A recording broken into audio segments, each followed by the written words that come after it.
This is my Reformist, Emma Hart Willard. Emma Willard was born in 1787 and died in 1870. She was the founder of the first school in America to bring higher education to women. Emma Willard was a child of 17 children. Her father was very supportive in her education.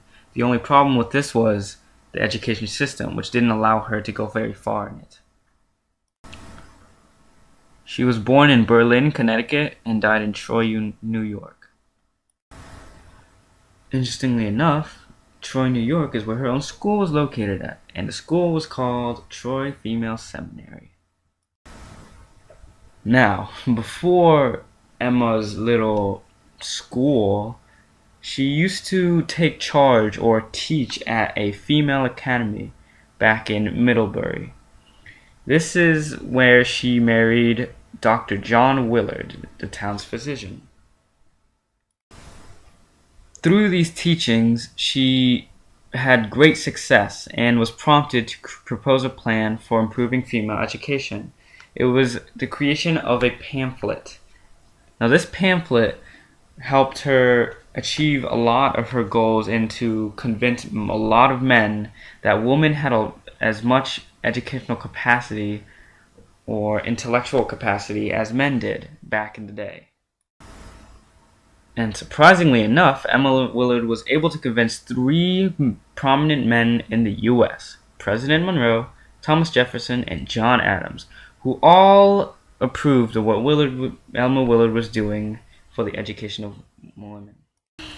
Now, as said before, she taught at girls' academies, made a pamphlet to the member of the legislation of New York, and opened up her own school. This was her methods in improving the American life for a woman, mostly. And these methods were hard for Emma to put into action, for she faced the criticisms of being a woman. And she had this program where she taught women the subjects that only young men were usually supposed to learn. And she wanted to prove that women had the same intellectual capacity as men did, which was also essentially her success in society or American life, that she was able to teach women the difficult masteries or difficult subjects that were only meant for men.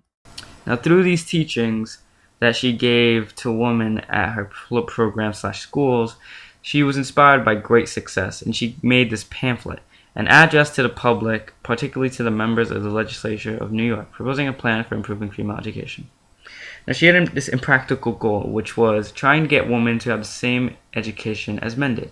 And back at that time, women weren't looked upon as having the same intellectual capacity as men did. They were housewives, essentially. So she did this. She achieved this goal by going through in fanatical means. She gave this pamphlet to New York's Governor Clinton, and then Clinton then gave it to prominent men in the country, some of which were President Monroe, Thomas Jefferson, and John Adams, as mentioned before.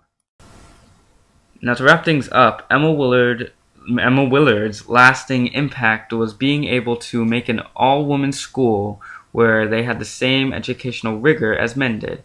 And with this, she was able to convince men that women had the same intellectual capacity as men did.